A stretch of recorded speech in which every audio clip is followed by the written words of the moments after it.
बिस्मिल्लाहिर्रहमानिर्रहीम, अस्सलाम वालेकुम। आज मैं बनाऊंगी बेसन वाले नान। ये मैंने 2 आलू ले लिए, तो इसको कर लेंगे कद्दूकस और ये डाल देंगे प्याज और ये सब्ज़ धनिया, ये भी शामिल कर देंगे।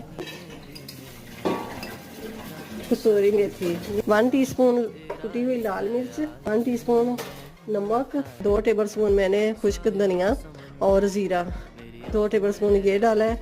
1 चम्मच मैंने ये सब्ज़ मिर्च का चॉप की हुई है। 1/2 टीस्पून मैंने डाला है चिकन पाउडर। ये मैंने थोड़ा सा येलो कलर ले लिया है।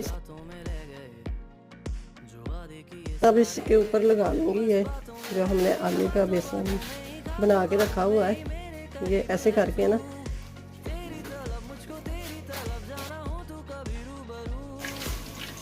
ये माशाल्लाह से बहुत ही ज़बरदस्त और मज़ेदार ये बेसन के नान तैयार हो गए हैं। तो रमज़ान शरीफ में ये ज़रूर बनाएं।